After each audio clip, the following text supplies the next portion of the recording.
Hallelujah. Praise God. Magandang gabi po sa lahat. Tayo po ay mag-aral po. Pag-aralan natin ang about sa SWOT, Principle of Objectives in SWOT 9, Session 9 po. Bago po tayo magsimula, ay manalangin po muna tayo. Father God in heaven, we glorify your name. Thank you, Jesus. Thank you so much, Lord God, for everything you've done today, Lord God. Thank you, Father in heaven. Thank you, Jesus. Thank you for your words today. And we glorify your name. I humble myself into your eyes, Lord God, Father. Thank you so much, Lord God. Hallelujah. Bring back all the glory and praises in your most high name, Father. In the name of Jesus Christ. Amen. Okay po. Patuloy po tayo. Magandang gabi po sa lahat, mga kapatid. Ito po ay tungkol po sa principle of objectives. Definition of the principle of objectives is define, decisive. Define a decisive and attainable objective for every military operation. Okay. In every military operation, meron po tayong mga tactics dyan on how to define a decisive and attainable objectives. Okay. We pursue one great decisive aim with the force and determination.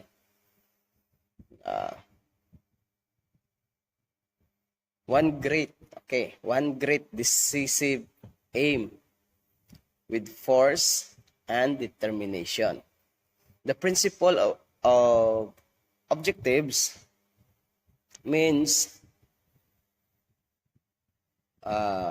sitting. The principle of objectives means sitting clear. Okay? Clear po. Achievable goals for every military operation, big or small, maliit man o malaki. Meron tayong achievable goals for every military operation. To succeed, every goal needs these 5 things. Okay? Meron po tayong limang bagay na pag-usapan dito ngayong gabi. Number 1 is clear everyone involved. Okay? Number 1, clear. Everyone involved must understand exactly what the goal is. Okay? So, kailangan nating pag-isipan na tayong mga na-involved sa mga ganitong gawain ay dapat clear. Okay? As a man of God, as a son of God, a warrior of Christ, dapat po clear po tayo. Okay? Clear. Everyone involved must understand exactly what the goal is. So, kung ano man yon, ay dapat klaro. No? Kung ano man yung purpose o ano man yung goal natin bilang isang man of God o bilang isang tagabahagi ng Word ni God, ay dapat clear. Okay. Number 2, achievable. Okay, kanina mayroon tayo nakita, clear. The principal objective means sitting clear, achievable. Okay. Achievable, the goal must be realistic. Okay? The goal must be realistic and possible for the people working on it. If it's too big, break it into smaller, easier steps. Okay? Kung makita nating napakalaki, masyadong malaki, ay dapat nating break it. Dapat nating palitin. to make easier steps. Okay? So, yung the goal must be realistic and possible for the people working on it. So, makikita natin dito na yung goal natin bilang anak ng Diyos, sabi natin, as a Christian, as a believer, dapat meron tayong achievable goal. Okay? Must be realistic and possible for the people working on it. If it's too big, okay, break it into smaller, easier steps. Okay. And number 3, important. Okay, important. The goal must be significant and help achieve larger goals. Wow. Don't waste. Don't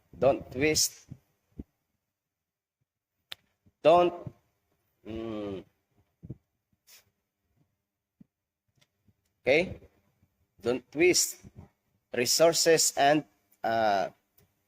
important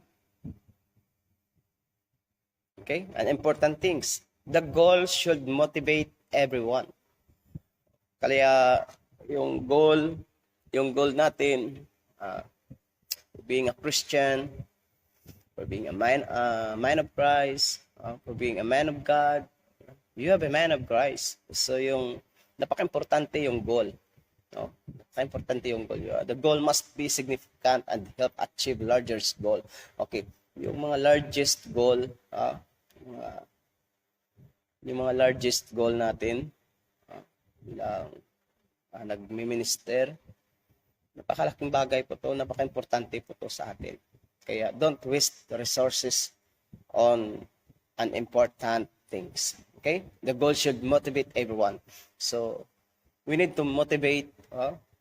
You need to give time, effort to your brothers and sisters, fellow sisters, okay, fellows man of God.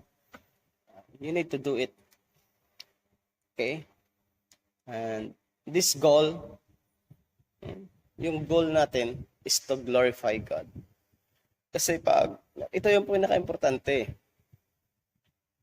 Kapag yung goal natin is to glorify God,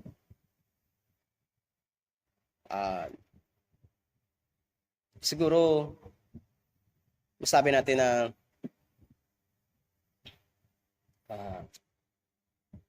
malaki man o maliit, basta para sa Diyos, hindi niya kahayaang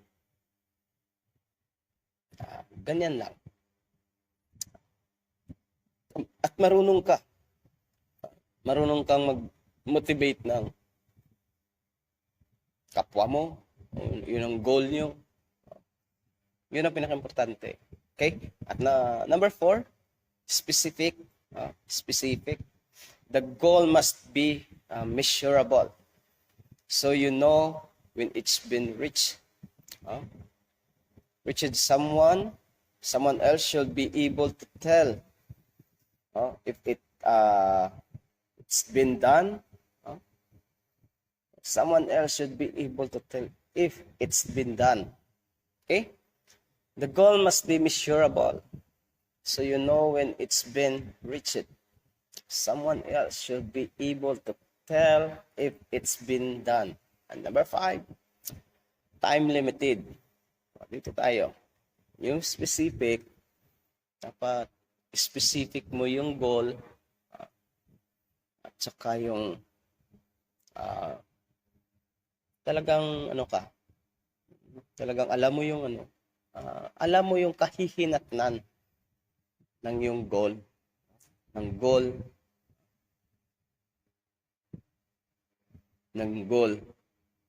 na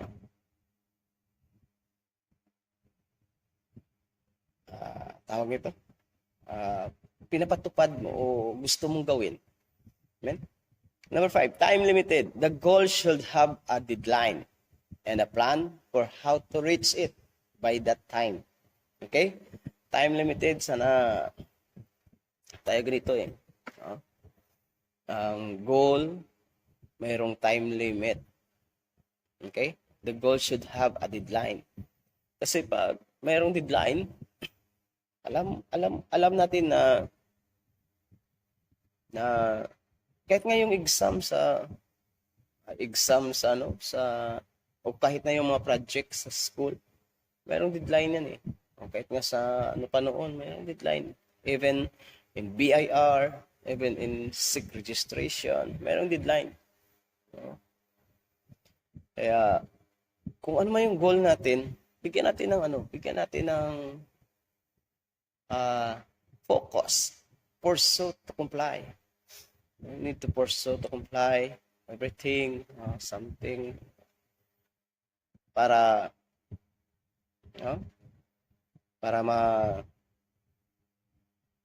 tawag nito, mapadali. Amen? Okay, yung una kanina, definition of the principle of objectives define decisive and attainable objective for every military operation. Pursue one great decisive aim with force and determination. Dapat mayroon tayong force of determination. Dalawa, the enemy use of the principle of objectives. Number 1, the enemy's use of the principle of objectives. Number 1, individual attacks. Okay? The enemy aims to make you ineffective in serving God. Okay? It's less interested in directly harming you than in weakening your faith and action, thus hindering the overall work of God's kingdom. Tricks and distractions are used to derail your spiritual efforts. Okay? Like starting an argument just before prayer.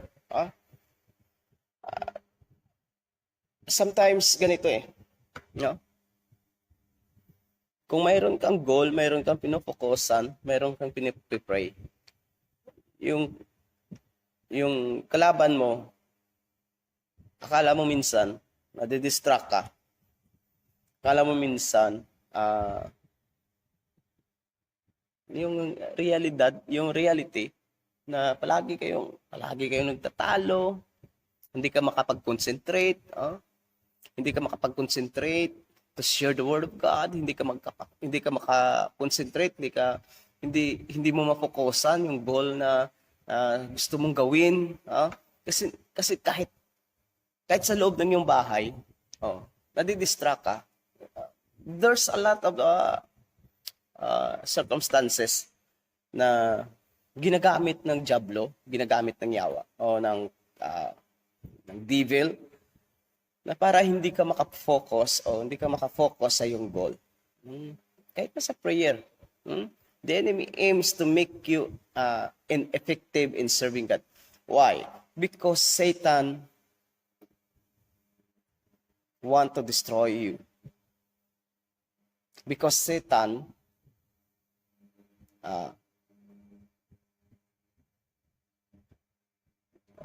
you lost. Gusto ni Satan na ma-lost ka sa connection ni God. Gusto ni Satan na hindi ka makafocus sa serving para kay Lord. Gusto ni Satan na hindi ka makafocus na makaglorify kay God. Okay? So ano yung dapat natin gawin?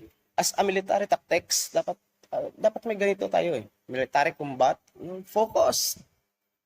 As a sniper, di ba yung sniper nagfo-focus kung mayroon siyang tinatarget, dapat tayo ganyan mayroon tayong goal sa buhay natin, mayroon tayong gustong mangyari, gustong matupad, gustong maabot.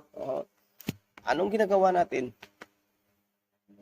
Nagpo-focus, trabaho, nagpo-focus sa time to make yung time natin. Sabi nga dati, time is gold. Gumising ka ng umaga, punta ka ng trabaho, hindi ka malilate, no? Dapat malinis yung ano, ganyan, may mga goal. But then, in spiritual tactics, individual attacks, no? Meron tayong mga individual attacks. Kasi, pag inaatake ka ng devil, pag inaatake ka ng diablo, isa lang yung gusto ni Satan na mangyari sa iyo eh. Okay? Isa lang yun eh. Isa lang gusto ni Satan na mangyari sa iyo, na hindi ka makafocus sa iyong gawain. Okay? Hindi matupad yung mga goals, hindi matupad yung mga gawain mo, gawain natin, parang ganun. Yun ang focus ni Satan to distract you. First of all, starting in your house. Sa totoo lang po, pag hindi kayo dalawa ng misis mo o ng kasama mo sa loob ng bahay, pag hindi kayo kayong dalawa hindi marunong mag-unawa sa isa't isa, o hindi kayo kasama palagi sa goal, o yung goal kasi yung concentration mo minsan pag nagpe-pray ka, tapos yung misis mo o yung anak mo malikot, yung marami ng daldal, ganun, hindi ka makapag-focus. Distraction. You need to rebuke it. Okay? So, it's very simple. Okay? To glorify God, just focus. Kaya, dapat nating malaman na bawat isa sa atin ay mayroong individual attacks. Kaya yung enemy, mayroon din yung kalaban, individual tactics na ginagamit to destroy you sa iyong concentration, sa iyong pag-focus. Number 2, group attack. Okay? The enemy wants to stop you from being effective. Gusto ng kalaban na hinto ka sa pagiging effective mo sa kay Lord. Okay. It will also try to weaken your group, your team. Okay. It uses the same basic strategies, but against the whole team. This means each member must be strong. Okay? So, bawat member ay dapat strong. Yung foundation kay Lord, yung foundation ng faith, yung foundation ng Word ni God, dapat strong. Kasi pag palagi kayo nagpipray, palagi tayong nagpipray, gabi-gabi, palagi tayong core group prayer every week, every weekend, mga ganon. Palagi tayong nagbabasa ng Biblia. Sabi nga sa Joshua 1:8, meditate the word of God day and night. And your whole family, whole member will be successful. Ano tawag ito na blessed. Amen? Hallelujah. Blessed. Talagang i-bless ka ng Panginoon. Kaya, wag po nating hayaan. Okay? Wag po nating hayaan na yung spiritual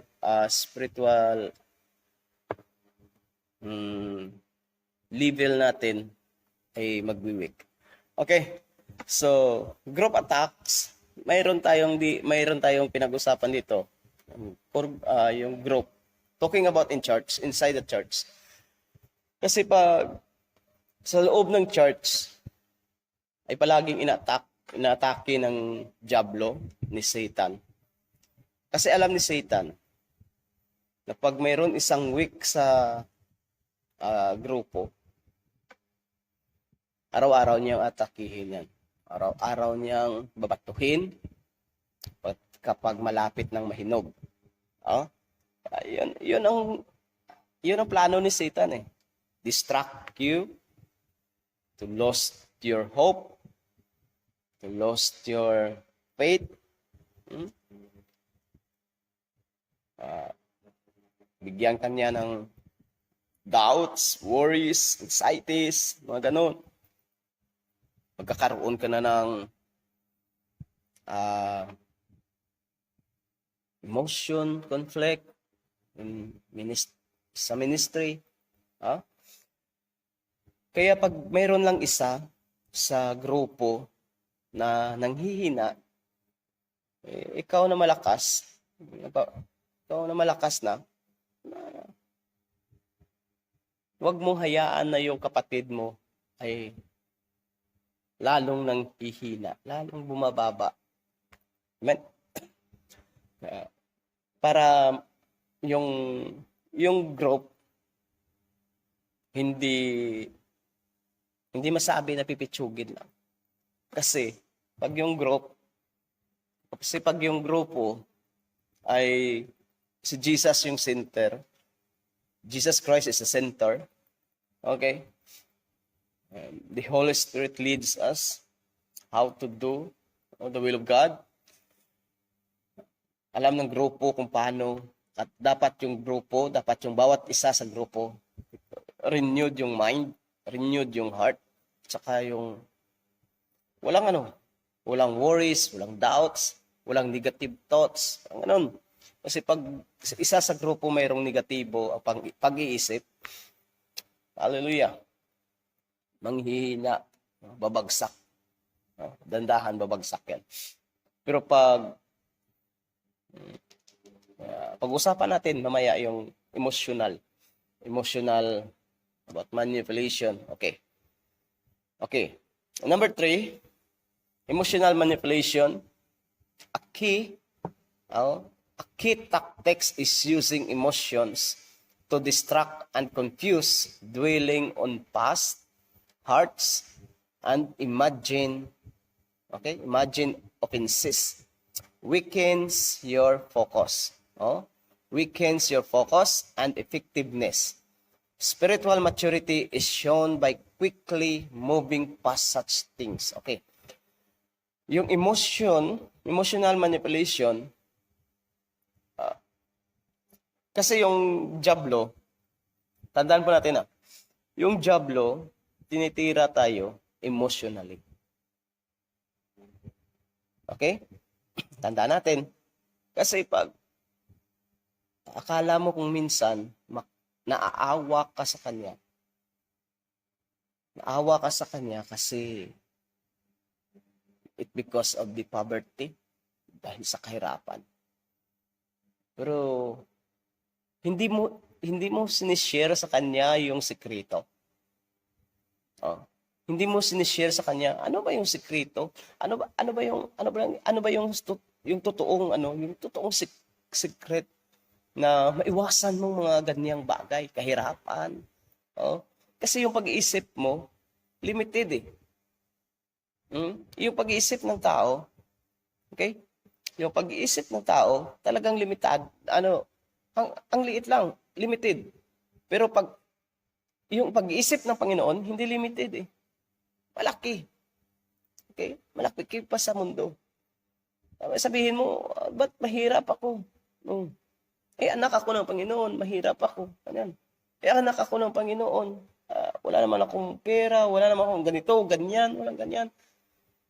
Anak ako ng Diyos, nandito sa akin ng Diyos, pero wala akong ganito, pero wala akong ganyan. Hindi ako makapunta sa ganitong lugar, hindi ako makapunta sa doon.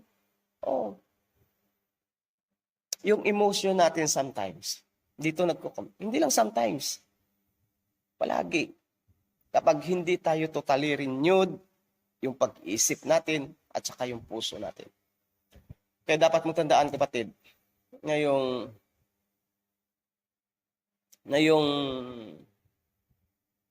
pagiging Christian. Nung una sa lahat, nung tinanggap mo si Jesus, sino yung nasa loob mo? Sino yung nandito sa iyo? Jesus Christ. Okay? Jesus Christ. The Holy Spirit. lives inside you. Because Jesus loves you. Okay? Praise God. Hallelujah. Patuloy pa tayo, mga kapatid. Emotional manipulation, a key tactics is using emotion to distract and confuse. Kaya huwag po tayong papadala sa ating emosyon. Huwag tayong papadala. Emotionally, dapat yung emotion mo, dapat died. Patay na yung emotion. Amen? Mabigat to.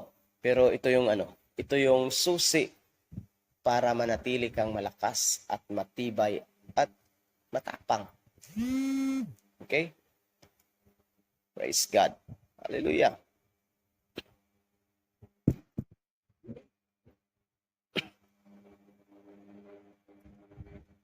Okay.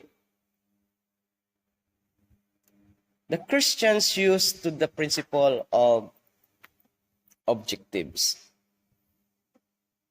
The Christians use of the principle of objectives. Number 1. Ano ngayon kanina? The enemy's use of the principle of objectives. Yung enemy, gumagamit rin ng principle of objectives. Ayun, ano to? Ang ginagamit ng enemy. Individual attacks. Okay? Number 2, group attacks. Number 3, emotional manipulation. Okay. Pangatlo, the Christians' use of the principle of objectives. Ano naman to yung yung Christians? The Christians' use of the principle of objectives. Number 1, individual spiritual warfare.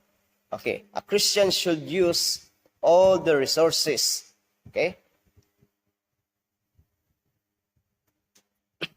Individual spiritual warfare. Number 1, a Christian should use all their resources through actions,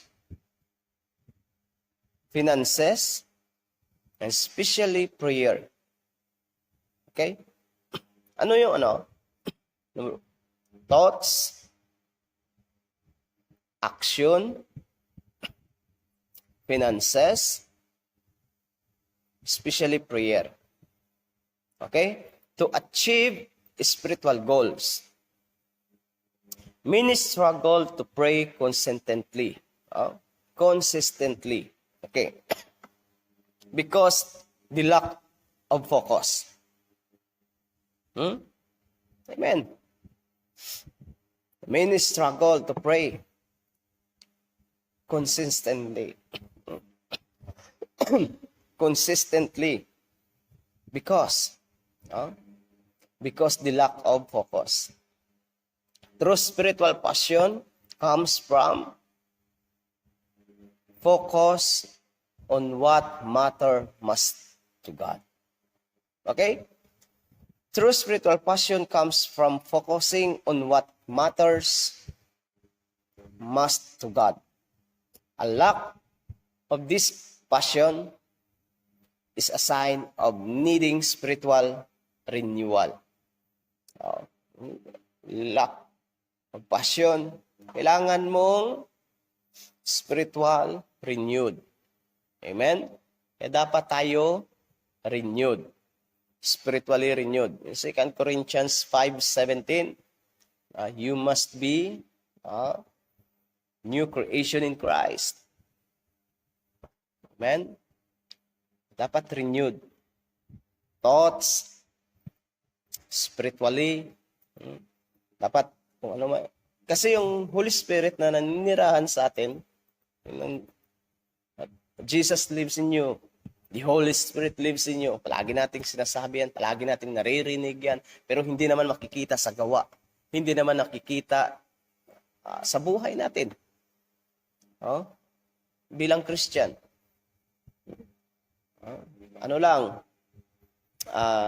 Maliit na bagay kung minsan pinapalaki kasi hindi ka totally renewed, hindi ka totally surrendered kay God. Pero pag totally surrendered ka kay God, unang-una sa lahat, yung pag-iisip mo hindi negatibo, Yung puso mo walang doubts, walang worries, wala kang anxieties, wala kang ganon, wala kang negatibo. Ha? Magkakaroon ka ng focus, magkakaroon ka ng consistently prayer kay God. Magkakaroon ka ng passion. Ha? Magkakaroon ka ng passion sa pag-work kay Lord. No? Kasi sabi ni Lord, with love your neighbors as yourself. With love, with passion. No? Kasi si God, minahal ka ng Panginoon with compassion. Binigyan ka ng Panginoon ng tawag nito,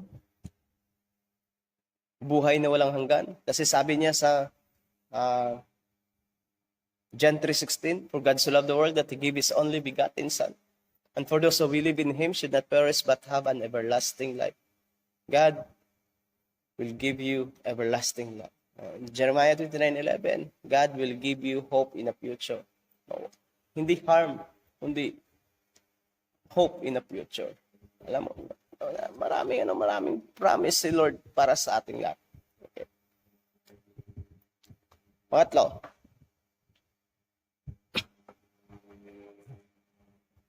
okay. Ano yung emotional manipulation? Okay.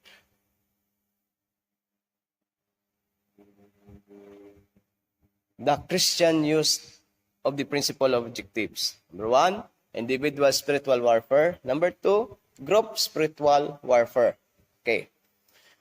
Group spiritual warfare, the spiritual health of a church is better measured by its prayer. Okay? The spiritual health of a church is better measured by its prayer. Kaya nga dapat yung church palagi mayroong prayer. Excuse me po. Meetings done by each Sunday. Okay? Sunday service. The spiritual goals should begin with prayer. Okay. Panalangin ka palagi. Amen? Spiritual goals should begin with prayer, while the leader makes the final decision, okay, on how to achieve the goal. Consistent, fervent prayer is essential for success. Wow. Grabe, maganda to. Alam mo, nang dahil sa panalangin, ay maraming bagay. Marami tayong bagay na sinagot ng Panginoon. Yung mga panalangin na taimtim, yung mga panalangin na genuine, fervent prayer, yung talagang napaka-genuine ng yung panalangin kay Lord. Talagang sasagutin ng Panginoon. Kaya, huwag kang mawala ng pag-asa, kapatid. In Jesus' name, you receive right now. You are healed. Hallelujah, Father. Thank you, Jesus. Alam mo, kapatid, yung prayer ng isang anak ng Panginoon, yung prayer na may hinihingi ka sa iyong ama, hindi ka pababayaan ng Diyos. Sasagutin ng Diyos.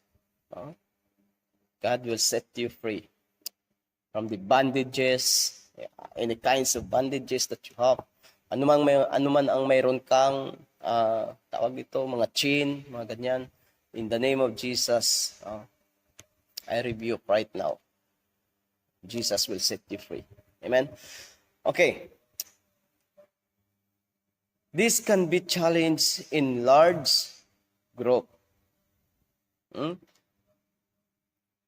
So keep planning meetings to a minimum. Okay? Ideally, no more than 2 before action. Okay? Those truly gifted in intercessory prayer will be readily parent, most Christian should be actively involved in the work itself. Amen? Not just for prayer. Involved in the work itself. Okay? Faith without work is dead. Tandaan po natin. Okay? Lagi tayong nananalangin. Wala naman ang aksyon. Wala. It's nothing. Nothing will be happen. But, alam mo, kapatid, pag pinuntahan mo siya, pag pinipray mo siya, sabi nga, pay the price. Seek God. Amen? Talk God. Lord. Amen? Yeah. Number 2, group spiritual warfare. Okay? Kaya tayo, kahit sa tahanan natin, kahit hindi sa church. Amen? Kahit hindi sa church, kahit sa ating tahanan, yayain mo yung anak mo, yayain mo yung husband mo, yung misis mo, manalangin kayo. Oo? Manalangin tayo. Diyan nagsisimula sa loob ng tahanan eh. Diyan nagsisimula. No? Kasi pag nagsimula kayo, yung whole family, whole family magkakaroon ng connection kay God, divine connection kay Lord. Wow! Napakaganda. Napakagaan ng pamumuhay natin. Napakagaan ng araw-araw. Walang gulo. Amen? Mayroon kayong peace of mind. Amen? Kasi pag si Jesus yung sentro ng tahanan natin, yung love ni God, mararamdaman natin. Yung Holy Spirit sa loob ng tahanan, mararamdaman natin. Yung Banal na Espiritu sa loob ng tahanan, mararamdaman natin. Kapag yung Mrs. at saka yung Mr. ay mayroong unity of prayer, mayroong unity to glorify God, yung mga anak natin. Andaan natin mga kapatid. Okay, remember, kapatid,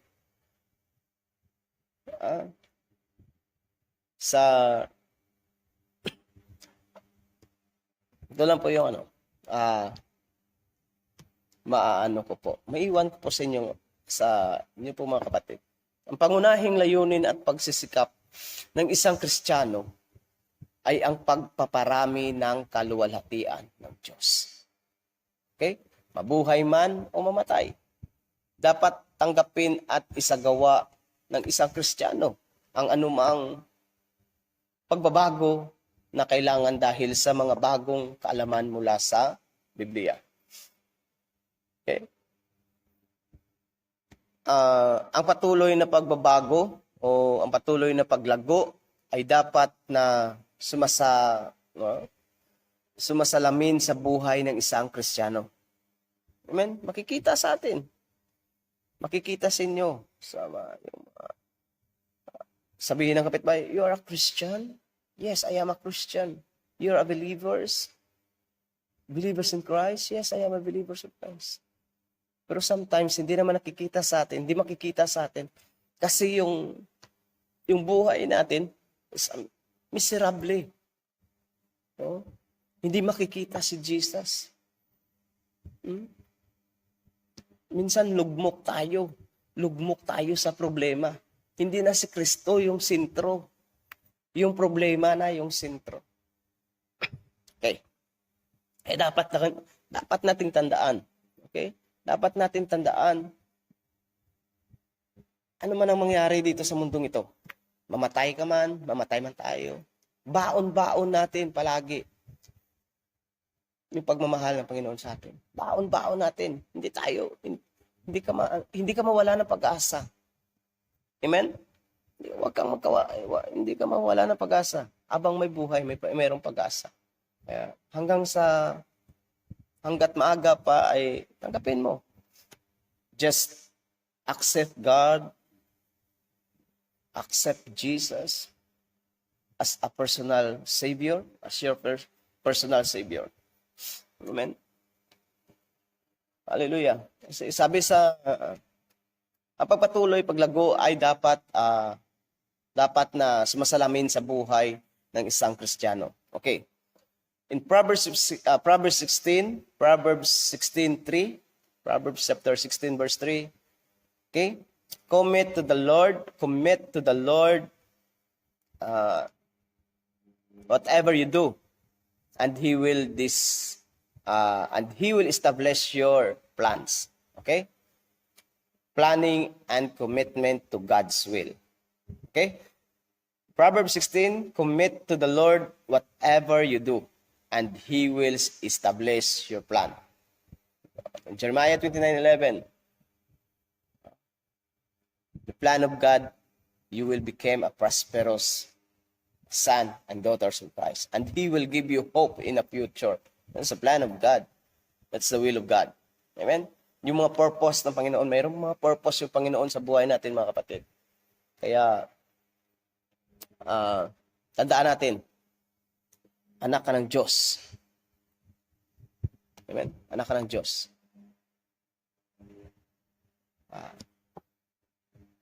God will provide. God will provide. Palagi mong tandaan yan. Jeremiah 29:11. Read it. Meron kang Biblia dyan. Hanapin mo. Okay? In 1 Corinthians 15:58, sabi dyan, therefore, my dear brothers and sisters, okay, stand firm. Let nothing move you. Always give yourselves fully to the work of the Lord. Fully to the work of the Lord. Because you know that your labor in the Lord is not in vain. Wow. Consistent effort in God's work. Amen? Ulitin ko po in 1 Corinthians 15:58, therefore, my dear brothers and sisters, stand firm. Let nothing move you. Always give yourself fully to the work of the Lord. Amen? Because you know that your labor in the Lord is not in vain. Consistent effort in God's work. Okay? Praise God. In 2 Corinthians 10, chapter 4, verse 5, for the weapons of our warfare are not of the flesh, but have a divine power to destroy strongholds. We demolish arguments and every presentation that sits itself up against the knowledge of God. And we take captive every thought to make it obedient to Christ. Amen. 2 Corinthians 10, chapter 4, verse 5. Take note po, basahin niyo po dyan sa inyo. May mga Bible po kayo dyan. Unang verse na ibibigay natin, Proverbs 16:3, 1 Corinthians 15:58, 2 Corinthians 10:4-5. Okay?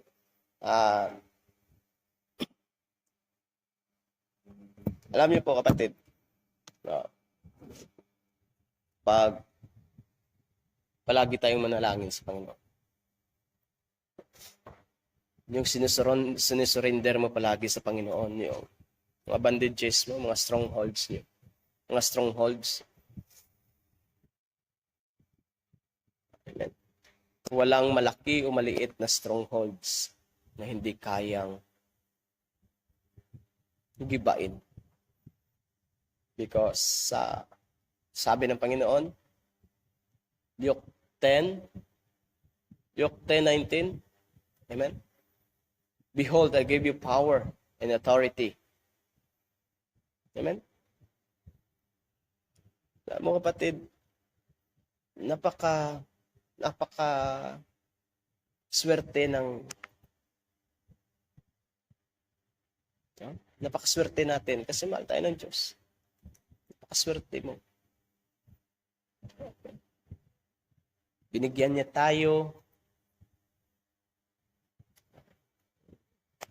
tayo ng kalakasan. Amen. Kaya sabi niya in Luke 10:19, behold, I gave you power, or okay, in IB version, power. King James version, power, authority. Okay, behold, I give you power or authority to cast out demons, devils, disease, any kinds. No means can hurt you. Wow. Meron kang authority to cast out. Kaya you have authority to cast out principalities. You have the authority to cast out strongholds. You have the authority to cast out disease. You have the authority to cast out anxiety. You have the authority to cast out negative thoughts. You have the authority to cast out poverty. You have the authority to cast out. How to cast out? Lord, teach me how to pay the price. In the name of Jesus, I rebuke. Right now, you are healed. Maraming salamat po, kapatid. Praise God. God bless you all. Hallelujah. Father God in heaven, we glorify your name. Thank you, Jesus, for your words today. Hallelujah. Thank you, Jesus. Every principalities, every strongholds, Lord God, break it in the name of Jesus. I rebuke right now in the name of Jesus. Hallelujah, Father God. Thank you, Jesus. Thank you so much, Lord God. Hallelujah. Sa buhay po ng lahat po, mga kapatiran po, Panginoon. Hallelujah, Panginoon. Salamat po sa kanilang mga buhay, Panginoon. Ano po, Panginoon? Be blessed na, Panginoon. God bless. You will bless them. Father God, use us mightily, Lord God, to speak your words. Thank you, Jesus. Hallelujah.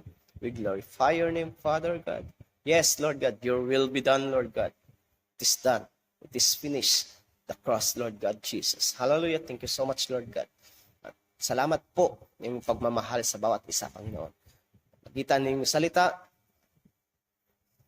kami po kakaroon ng kaunawaan.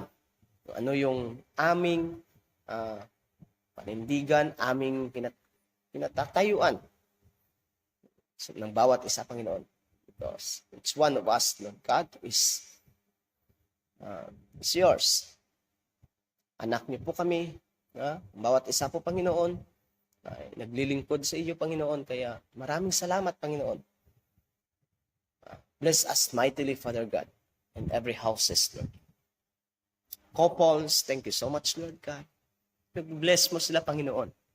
Kanilang mga anak, sa kanilang pag-aaral, ng kanilang mga anak, ano man mga trabaho nila, Panginoon. Blessed mightily, Father God. Thank you so much, Lord God. Hallelujah. Thank you, Jesus, for your words today.